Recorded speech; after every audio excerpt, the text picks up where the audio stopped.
नमस्कार, मैं हूं गीतिका पांडे और आप देख रहे हैं टुडे हरियाणा।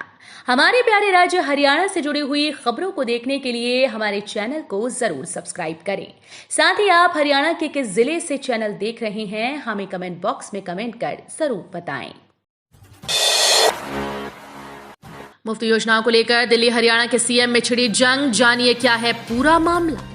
फ्री की सुविधाओं पर दिल्ली और हरियाणा के मुख्यमंत्री रविवार सुबह आमने सामने आ गए। फ्री की सुविधाओं वाले बयान पर मुख्यमंत्री अरविंद केजरीवाल ने हरियाणा के मुख्यमंत्री को संबोधित किया। सीएम अरविंद केजरीवाल ने कहा कि हम दिल्ली में फ्री और विश्व स्तरीय शिक्षा देते हैं, फ्री और विश्व स्तरीय इलाज देते हैं, फ्री और 24 घंटे बिजली देते हैं, पानी देते हैं। पंजाब में भी हमने ये सब काम शुरू कर दिए हैं। सिरसा पहुंचे बिजली मंत्री Ranjit Singh Chautala. PWD rest house में सुनी लोगों की समस्याएं।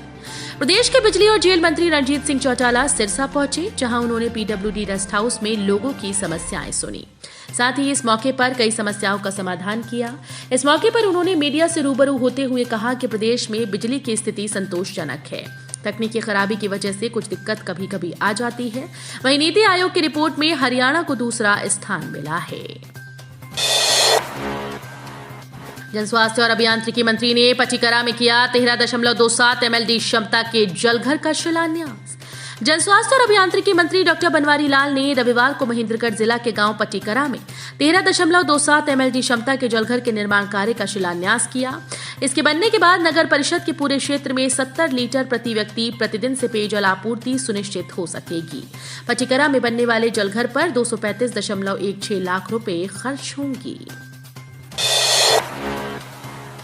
दिल्ली मुंबई एक्सप्रेसवे न्यूज, लापरवाही पड़ी भारी, 20 करोड़ देने की किसकी जिम्मेदारी। कई बार विकास कार्यों के दौरान विभागीय अधिकारियों के बीच तालमेल का अभाव बहुत बड़ी परेशानी पैदा कर देता है। बाईपास पर निर्माणाधीन दिल्ली मुंबई एक्सप्रेसवे के साथ भी कुछ ऐसा ही हो रहा है। NHAI अधिकारियों ने हरियाणा शहरी विकास प्राधिकरण के अधिकारियों के साथ तालमेल नहीं किया। इस वजह से एक्सप्रेसवे का निर्माण के दौरान कई सेक्टर्स की सीवर लाइन दब गई। कई जगह पूरा सीवर सिस्टम ठप पड़ा है। गंदा पानी इधर उधर ओवरफ्लो हो रहा है। साल भर से हजारों परिवार परेशान हैं, लेकिन समाधान नहीं हो रहा। नूह में G20 समिट की चौथी शेरपा बैठक।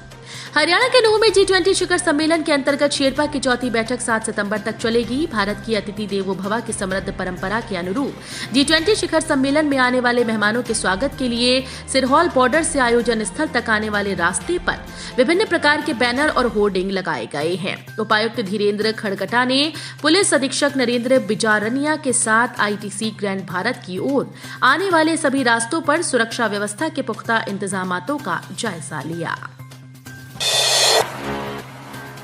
हरियाणा में विधायकों को मिलने वाले सर्वश्रेष्ठता पुरस्कारों पर विवाद, सदस्यों का रिकॉर्ड दिखाने की उठी मांग। हरियाणा विधानसभा के मॉनसून सत्र में राज्य के 3 विधायकों को दिए गए सर्वश्रेष्ठ विधायकों के पुरस्कार पर विवाद शुरू हो गया। सर्वश्रेष्ठ विधायक चुने जाने की परंपरा पूर्व मुख्यमंत्री भूपेंद्र सिंह हुड्डा की सरकार में आरंभ हुई थी, जिसमें पहली बार तत्कालीन संसदीय कार्य मंत्री एवं कैथल के विधायक रणदीप सुरजेवाला को सर्वश्रेष्ठ विधायक का पुरस्कार दिया गया था। ये पुरस्कार हुड्डा सरकार में 2014 तक दिए जाते रहे। सरकार ने किसानों की मुख्य 3 मांगे मानी। 5 सितंबर को होने वाली महापंचायत स्थगित। 23 अगस्त से अंबाला में शहर के नई अनाज मंडी में धरने पर बैठे किसानों की हरियाणा सरकार ने मुख्य 3 मांगे मान ली हैं। भारतीय किसान यूनियन शहीद भगत सिंह के नेतृत्व में किसान सरकार द्वारा मांगे न मानने के बाद शहर नई अनाज मंडी में धरने पर बैठे थे। रविवार को हरियाणा सरकार की तरफ से SDM सिटी दर्शन सिंह व DSP अर्शदीप सिंह पहुंचे और उन्होंने किसानों को उनकी तीनों मांगों को पूरा करने का सरकार की तरफ से आश्वासन दिया। पीएम मोदी की सलाह मान नेपाल भी अपनाएगा प्राकृतिक खेती। 25 सदस्यीय डेलीगेशन कुरुक्षेत्र में लेगा स्पेशल ट्रेनिंग। भारत के प्रधानमंत्री नरेंद्र मोदी की प्रेरणा के बाद अब नेपाल देश भी धीरे धीरे प्राकृतिक खेती की तरफ अपना रुख करेगा। प्राकृतिक खेती के गुर सीखने के लिए नेपाल सरकार का एक उच्च स्तरीय 25 सदस्यीय प्रतिनिधिमंडल हरियाणा के कुरुक्षेत्र स्थित गुरुकुल में पहुंच रहा है। ये प्रतिनिधिमंडल 11 से 14 सितंबर तक गुरुकुल कुरुक्षेत्र में रहेगा और वहां आचार्य देवव्रत के प्राकृतिक खेती के फार्म हाउस पर प्राकृतिक खेती के गुर सीखेगा। हरियाणा के जूनियर महिला कोच का दावा। हरियाणा के राज्य मंत्री Sandeep Singh sexual harassment case में जूनियर महिला कोच ने बड़े दावे किए। कोच ने खुलासा किया कि संदीप सिंह ने उसे डॉक्यूमेंट चेक करने के लिए चंडीगढ़ स्थित सरकारी आवास बुलाकर रेप करने की कोशिश की थी। उसने दावा किया कि जब वो उसके घर पहुंची तो उसके स्टाफ से वॉशरूम पूछा। स्टाफ ने उसे बेडरूम के वॉशरूम में भेज दिया। जब वो बाहर आई तो मंत्री उसके सामने खड़ा हुआ था। उसने अचानक मेरा हाथ पकड़कर सामने पड़े बेड पर पुश कर दिया। इसके बाद मैं बेड पर गिर गई और वो भी इस दौरान बेड पर आ गया।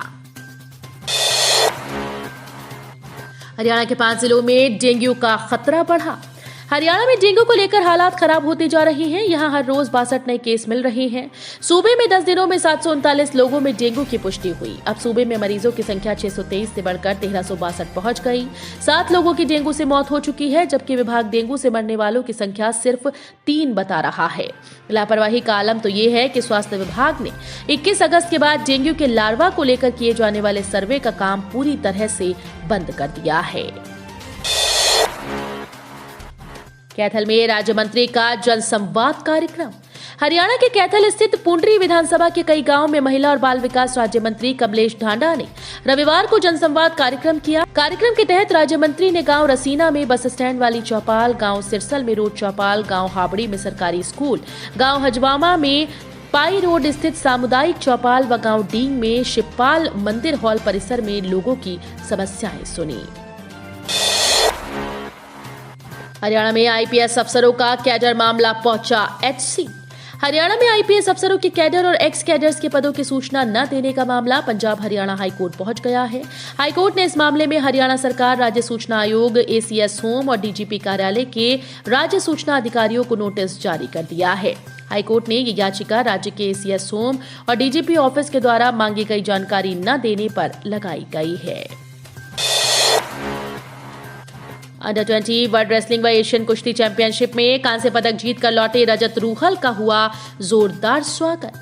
हाल ही में जॉर्डन में आयोजित हुई अंडर 20 वर्ल्ड रेसलिंग चैंपियनशिप और एशियाई कुश्ती प्रतियोगिता में कांस्य पदक हासिल करने वाले रजत रूहल का बहादुरगढ़ के रोहत गांव में जोरदार स्वागत किया गया। ग्रामीणों, खेल प्रेमियों और समाज सेवियों ने रजत का नोटों की माला पहनाकर स्वागत किया। रजत ने दोनों ही प्रतियोगिताओं में उत्कृष्ट प्रदर्शन करते हुए कांस्य पदक हासिल किए हैं।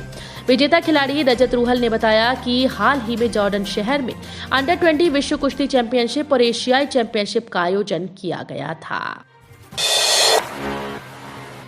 एसपीओ की पत्नी और बेटे ने जहर खाकर की आत्महत्या। मां बेटे ने मामूली बात पर हुई थी कहा सुनी।